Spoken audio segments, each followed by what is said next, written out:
अस्सलाम वालेकुम दोस्तों, मां तव्हांजो दोस्त मुजाहिद जमाली। तव्हां ॾिसी रहिया आहियो यूट्यूब ऐं फेसबुक चैनल। दोस्तों, इंतिहाई अफ़सोस थींदो आहे असांखे त असां सेवण वासी ज़िलो जामशोरो ऐं सेवण में शदीद बहरान आहे पाणीअ जो।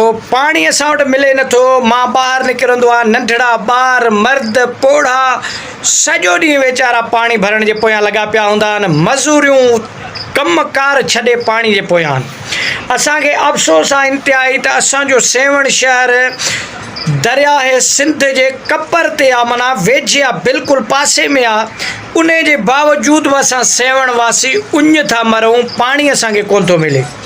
दोस्तो, टैंकर माफ़िया हींअर वरी मुतारिक थी वई आहे। सॼे सेवण शहर में हींअर यकीन ॼाणियो त वाटर सप्लाई जो पाणी कोन्हे। हींअर माण्हू टैंकरनि जे ज़रिए पाणी लहिराए ऐं पाणी पीअण जो ऐं पंहिंजे बंदोबस्तु, पंहिंजे बचनि ऐं जियापे जो बंदोबस्तु कनि था। त असांजो हिते सेवण शहर कलंदर जे सदके हज़ारे पांधीअड़ा असां वटि हिते अचनि था सेवण में, ऐं किरोड़े रुपयनि जी बजट आहे सेवण जी। उन जे बावजूद बि असांखे गंदो पाणी ॾिनो थो वञे, ऐं गंदे पाणी ॾियण जे बावजूद पाणी ई कोन्हे को। असां चऊं था इहो गंदो पाणी बि असांखे ॾियो पीअण जे लाइ, ज़िंदा त रहण माण्हुनि खे छॾियो। ऐं एॾी महांगाई आहे हींअर असांजे मुल्क में त तव्हां ॾिसो, मज़ूर तबिको जेको 400, 500, 800 कमाए, उहो 1500 रुपया, 2000 रुपया, 2500 रुपया टैंकर जो रेट आहे हींअर असांजे सेवण शहर में। हाणे तव्हां ॿुधायो त 2500 रुपया ॾेई मज़ूर माण्हू 10 ॾींहं टैंकर कीअं लहिराए। सो ख़ुदा जे वास्ते असांजा जेके आला अख़्तियारियूं आहिनि उन्हनि खे असां अॻु में बि नोटिस ॾिनीसीं, अॻु में बि वीडियो भरे आगाह करे रहियासीं। हींअर बि खोसा माला आहे जेको सेवण शहर जो, हालांकि मुख़्तलिफ़ पहाड़नि में पाणी जो बहरान आहे, पर खोसा माला मां पाण विज़िट करे आयो आहियां सुबुह जो, त शदीद बहरान आहे पाणीअ जो। माण्हू हथ मुंहुं धोअण ऐं पीअण जे लाइ माण्हू जेको आहे सो परेशान आहिनि। टैंकर वारनि सां ॻाल्हाइनि था त घिटियूं सोड़ियूं, उन टैंकर बि नथो पुॼी सघे उते, ऐं उते 2500, 3000 रुपया टैंकर जो रेट आहे पाणीअ जो। सो ख़ुदा खे मञियो, टैंकर बि जेके आहिनि इहे वॾनि माण्हुनि जा आहिनि, ऐं ग़रीब माण्हुनि खे न तव्हां अटे जे लेननि में हणी ज़लील कयो, ग़रीब माण्हुनि खे पाणीअ जे लेननि में हणी तव्हां ज़लील कयो। वोट वठण जे लाइ इहे सभु तव्हांखे वठण जे टाइम ते हुकुमराननि खे असांजूं जेके गॾहूं ऐं माण्हू पोढ़ा पका के साल सदी अॻु में जेके मरी था वञनि, उहे बि तव्हांखे उन टाइम ते जेके आहिनि यादि था अचनि।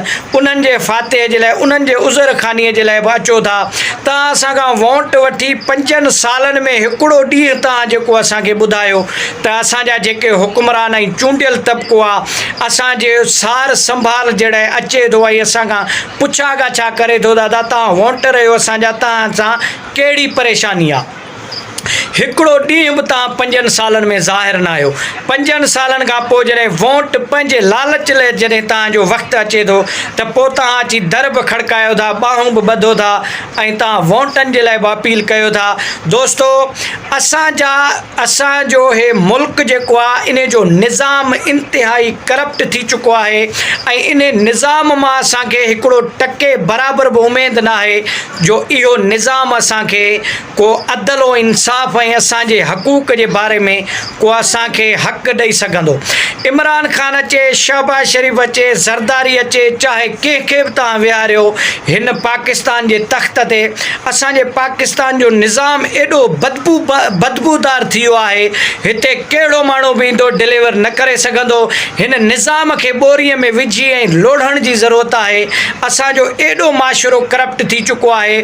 असांजे माशरे में करप्शन करणु यकीन ॼाणियो निमाज़ खां, रोज़े खां, हज खां वधीक सवाबु सम्झो थो वञे करप्शन करणु। असांजे हिन मुल्क पाकिस्तान में एॾो करप्शन असां वटि आम थी वियो आहे जो नंढे पटे वाले खां वठी ऑफिसर मथे वज़ीर आज़म ताईं असांजो मुल्क एॾो करप्ट थी वियो आहे। तव्हांजो जाइज़ कम बि यकीन कयो, पैसनि खां सवाइ जाइज़ कम बि तव्हांजो नथो थिए। अहिड़े माशरे में असां रहूं था। अफ़सोस आहे असांखे हिन माशरे में। सो असां दुआ ई करे था सघूं अलाह खां, बक़ायत ॿियो असांजे हथ में बि कोन्हे को। एॾा असांजा हुकुमरान ॿोड़ा ऐं गूंगा थी चुका आहिनि जो हेठि ग़रीब अवाम जो उन्हनि खे को दर्द, उन्हनि खे का परेशानी महसूसु कोन थी थिए, त उन्हनि खे इहा ख़बर कोन्हे त असांजो ग़रीब अवाम कहिड़े तरीक़े सां पंहिंजी ज़िंदगी बसर करे रहियो आहे ऐं कहिड़ियूं सहूलियतूं आहिनि न आहिनि ऐं कहिड़े तरीक़े सां माना पंहिंजो ज़िंदगी बसर करे रहियो आहे। त इंतिहाई हेठें तबिके लेवल जा माण्हू परेशान आहिनि। ख़ुदा खे मञो, साईं मुराद अली शाह खे असां हथ ॿधी अपील था कयूं त ख़ुदा खे मञो, इन ॻाल्हि जो नोटिस वठो। ग़रीब अवाम पीसजी चुको आहे तव्हांजे ग़लति फ़ैसिलनि जे करे। सो महिरबानी करे ग़रीब अवाम खे रिलीफ ॾिनो वञे। ॿियो न, असांखे पाणी पीअण जो साफ़ ॾिनो वञे। महिरबानी तव्हांजी थींदी।